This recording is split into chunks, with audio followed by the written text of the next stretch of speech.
Hello, I'm so excited to have Stacy on Why Arts podcast, and I know all the amazing things she does, but I'm so excited to record this conversation with her and hear about all the amazing things she has been doing in her classrooms and with children. So I'm so excited to have you on Why Arts podcast. Before we jump into all the art work, Sure. we should start with some introductions. Okay. Would you introduce yourself? Sure. I am Stacy Davidson Minicucci, and I'm the Arts Educator at Nurtury Early Learning. And I'm curious to know more about how art education and how you shape arts, not just as a subject, but just as a way of learning took process, and what do you think about it right now when you do these art classrooms? So my evolution to arriving at art was I started, my first degrees were in special education and school counseling. So again, probably shaped by the fact that I was not a good student or wasn't conventionally successful and was always wanted to work with the kids who classrooms were not working for. Mm-hmm. So that's what got me to special education and counseling. And then most of my career was in mental health work with the Head Start program from first 12 years postgraduate. That was the work I did. And art, I always loved art. Art was always, I was always creative. I always found peace around art. So after my second daughter was born and I was trying to find a way to slow down professionally, I have a friend who also was in the same situation, and we decided maybe we'll teach art classes. She was an artist. I was an educator. And it just evolved. So from there, I did after school programs. I created an art history curriculum called Preschool Picassos that I ended up teaching as a summer program and at various different schools. Through that, I met Marina Sivak at the Beautiful Stuff Project, and through there, I really learned about loose parts and back to doing mental health work, and when you're doing mental health work with young children, so much of it is about behavior management. Yeah. It was the first, I've learned a lot of curriculums, I've learned a lot of philosophies, but giving kids loose parts was the first time I saw something that really felt successful in its engagement of all children. That's beautiful. Yeah. And also that makes me I think you touched on a lot of important points, but I would love to touch on them. I think I really love how you were looking at arts in so many forms, and I would love to hear, because a lot of times art is seen as a 2D thing or something which is an end product, right? So I'm curious to what do you feel an arts classroom should be? I mean, I know it's a big question, but what do you feel what is so important that we relook at art in a way that is successful and that's important for the children? Well, I think there's two things to consider in that. There's sort of my dream, my ideal, and then there's the realistic, and the using the materials that are accessible, using the resources that are available. So in my work here, I visit 10 preschool classrooms a week, and I'm a visitor into those classrooms. So I see myself as a model. I see myself as a coach. It's always process oriented. It's always accessible. I give thought to mess and clutter. Yeah. Because I am a guest, so I don't want to be perceived as the person who comes in, makes a mess and leaves, but also showing and modeling the acceptance of okay, we can clean, we'll wash your hands when you're done. So yeah, I think that a successful art program has people that believe in it. And just at its most, it's process. It is always process. It's always child-centered. It's trauma-informed. That's amazing. And I really like the idea of like when you mentioned about modeling, because we often feel, right, like there's so much of like numbers and like these like pressure of having the success rate, Mm-hmm. which always like overpowers the process, right? Right. Like so many times we often overlook that. And I'm curious to know like what your thoughts are, and like how do you think like modeling these behaviors have supported you working with other teachers or working with children, and just kind of show what arts means to them. I think it's been extremely effective, and I couldn't imagine a better model for approaching. So I've been here 2 years, and there's a lot of really supportive people in this program who believe in the same basic fundamental beliefs that I have. But as far as implementation, I think it really was a matter of not ever saying this is what has to be done, but just having the same experience that I had that first time that I saw beautiful stuff use loose parts. So letting teachers see how that child that might be challenging in other ways is just sat down with me for 40 minutes when I gave them these materials in this way and the language that I used. And I just think it's much more effective way to implement change is slowly and thoughtfully and through modeling. Yeah, that's beautiful. And also like building those relationships which are like longer as well. Absolutely. And I think that is so I think special. relationship is everything. Everything. I agree. It's in my work with kids, in my work with adults.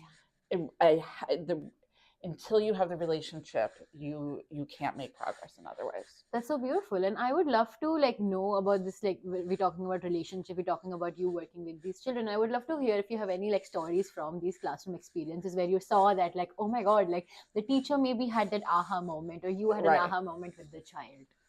I mean, every single day, every single day. So it's almost like too many to think of. So I won't think too far.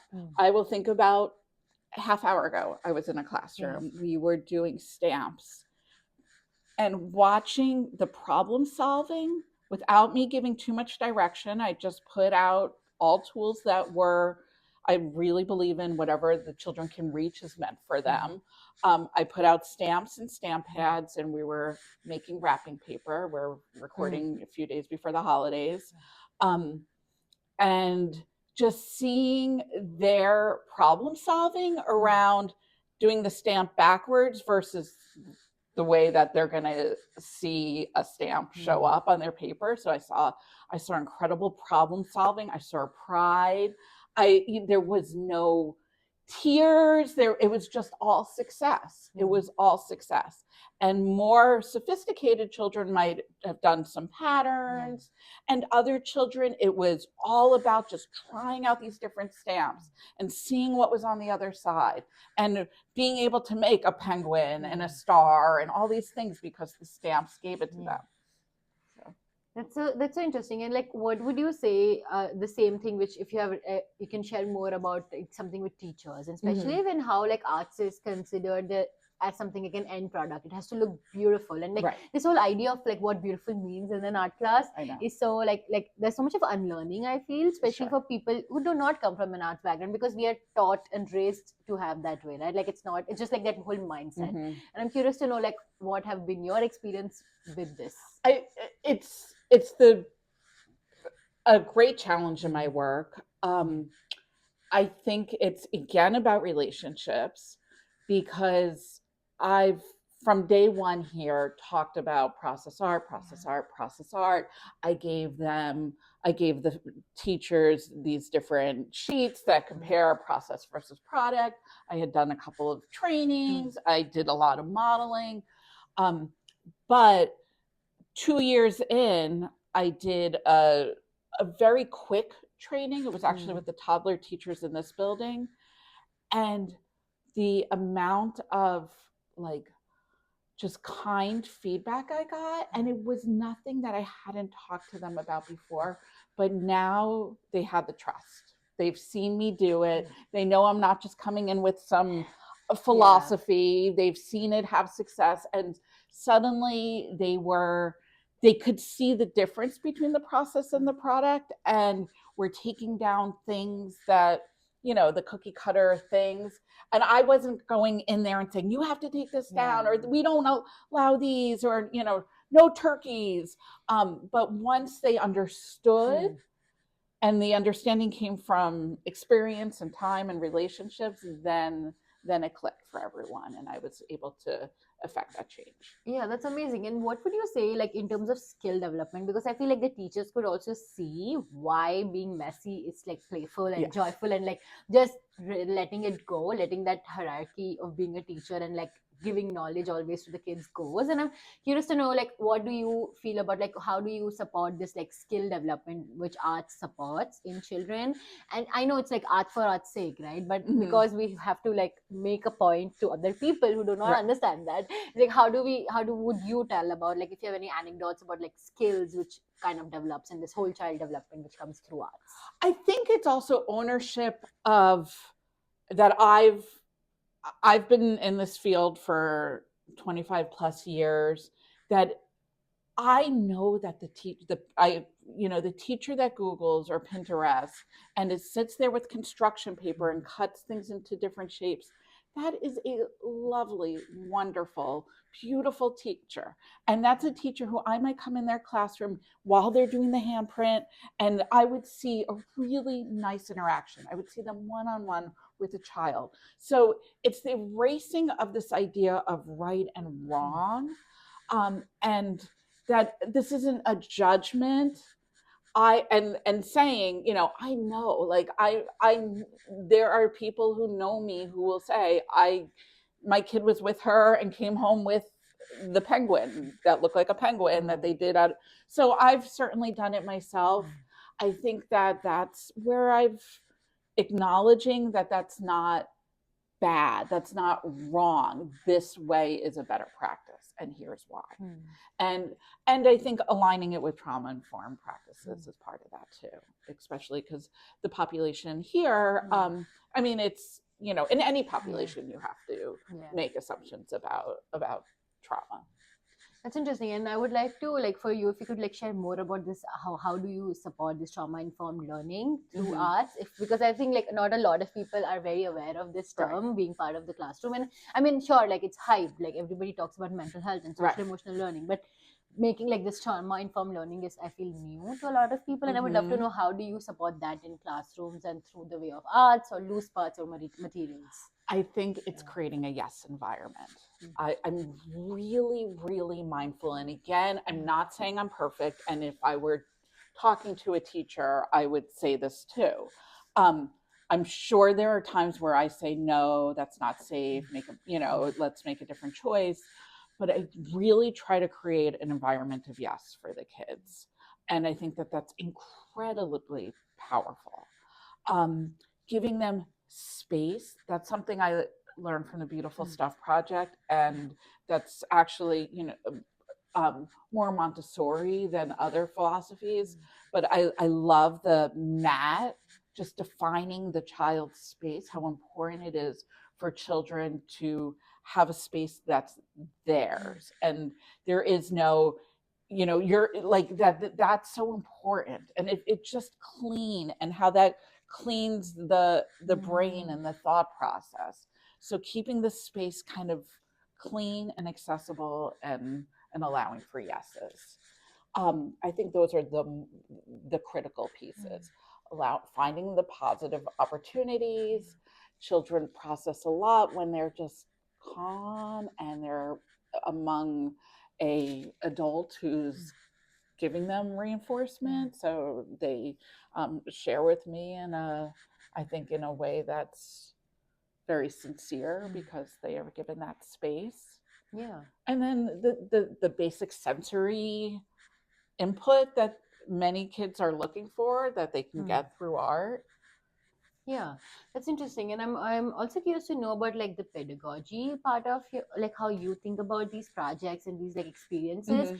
Because there's like, obviously there's an arts integration, because you also go to these classrooms through these materials, and then obviously you have your own like things which you want to support, and then how do you make space for like freedom and like structure to be part of these spaces, like these are the developmentally, like this is the things you want to do, and like how do you support that process through this product, right? Like a balance, basically. Right. It is. Yeah. And I don't know that I have like the perfect answer to that. I have found it, and it's flexibility.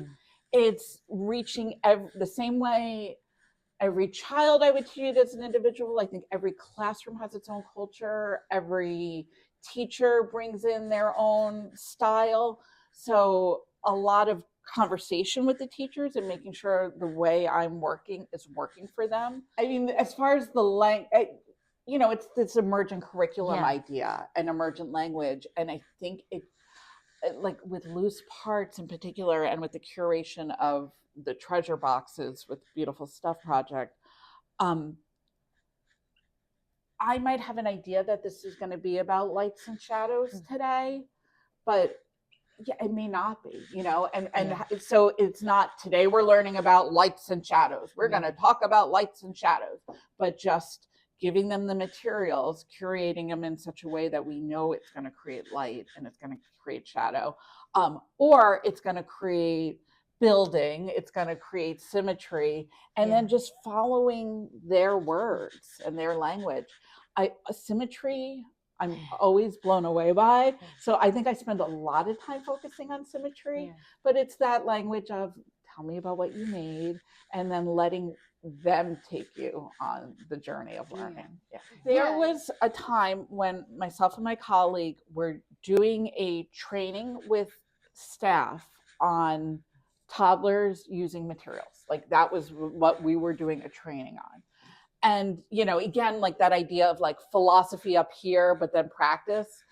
So we're talking about it. We're talking about the benefits of it. Here, we provided some materials. We're doing this intentionally when the kids are sleeping. One of the kids wakes up. So he wakes up, they put him in, it's maybe like 18 months. They put him in a high chair, and I handed him the materials that, that we were talking about. It was a tube, it was a feather, and maybe like one other thing. But he figured out how to get the tube and the feather in the tube in and out, and just I have it on video because the pride he felt when he did it. And so here we are telling the teachers, here's these materials, they're effective, here's ways to use them. But then we had this child who just woke up from his nap and was the perfect model of what, so much more so a cause and effect than any plastic toy that would have made a noise to get a reaction. Like he figured it out for himself, and he just kept doing it, kept putting the feather in the tube and taking it out and then looking at us. And he just could not believe every time he was able to get it in and out. And no, that's so important. And it also like supports so much of like imagination, which we also often don't see it in like a real sense, but how this like back end work is also always happening with the arts is so important. And is there like a small thing, like a small shift you would suggest somebody doing, like a question or a material or like a routine which you feel like could be like a small change in an arts classroom? Removing construction, even though I said it's not about no's, it's about the yeses. But I do think if you just have butcher paper as opposed to construction paper, because I just think construction paper has a close-endedness about it. I think just good old watercolors, like a watercolor palette is so powerful, so beautiful. It's all the things we were talking about. It's each kid gets their own. They're affordable. I think that modeling affordability is really important in this work. They really are only a couple of dollars. Everyone can use them equally. Everyone's going to have a successful picture at the end. The colors blend in a beautiful way. They're going to learn so much about color mixing and what happens if you add more water, less water, if I put the brush first in the paint, then in this paint. So there's so much that happens with it. So if I had, which I have, I make sure every classroom has watercolors. I love paint sticks. Every classroom has paint sticks. Every classroom has paint cakes, oil pastels. Yeah, so you start off with just watercolors, and then one day you do watercolors and oil pastels, and that's its own incredible discovery. Collage material, the yes environment of it all, giving young kids scissors and showing them that I trust you with them. And that's what I always say. Like, I know you're going to make safe choices with these scissors, and I trust you. And it feels incredibly powerful to them. A simple Sharpie with the same kind of direction. I did that with the Beautiful Stuff project, and I would call it an architect's pen, and like, just going over that this is just to be used here, but how powerful it looks just black on white.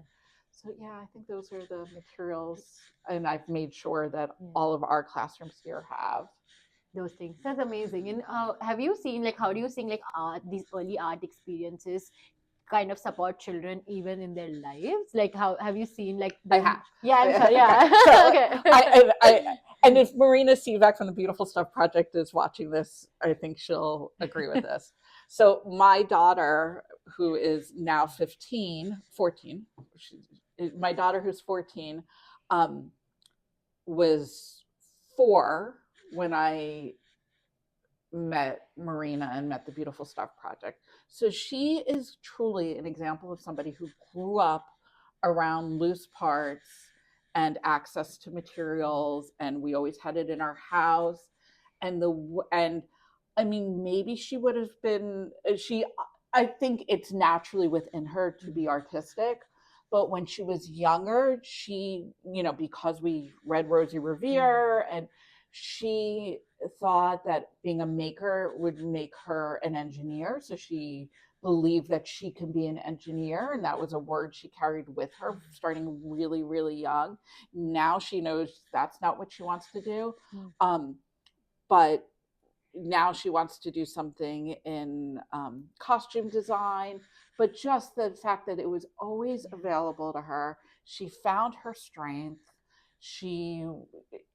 So I've seen it in my own child, the fact that the access to materials, the always saying yes to materials, that she found her strengths. And I am also like, this also makes me think about like, it's not just like being like, you don't have to be an artist to have these art experiences. I think it's also like, I feel like it, I mean, maybe I'm biased because it really helps in like how you see the world, and that building of confidence and being able to like, it's okay, I figure it out. Like if it falls, I'm gonna always be able to make something. And I think that mindset is so much more important. And I feel a lot of people who sees like art as a hobby don't like see the life-changing thing. Maybe it's like a big thing to say, but I feel like that support is so interesting. And I'm glad that you shared the story of your daughter, because I was hoping that because you have seen her like working in this. And what do you think is so unique about like arts education, or if I can say like the superpower of arts education, which supports people to like have this like empathy, like agency, and just like imagination to live a life? I think it's equity. Like, I think that the superpower of arts is equity. Like I used to feel this way with the loose parts treasure boxes, and I still feel this way in this work. I mean, now I have a deeper relationship with the children, but when I didn't, when I was just a guest coming in, I never knew who was on an IEP, who was learning English. I couldn't tell that. Everybody was able to access those materials the same way. And sometimes you might see a talent that you didn't know was there for a child.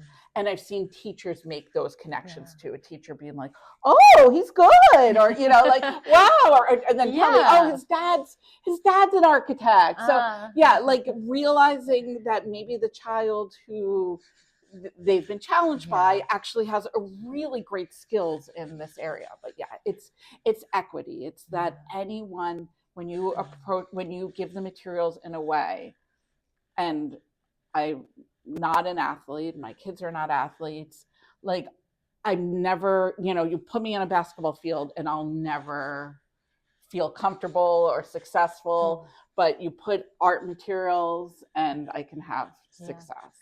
And also, I think you started to talk about this.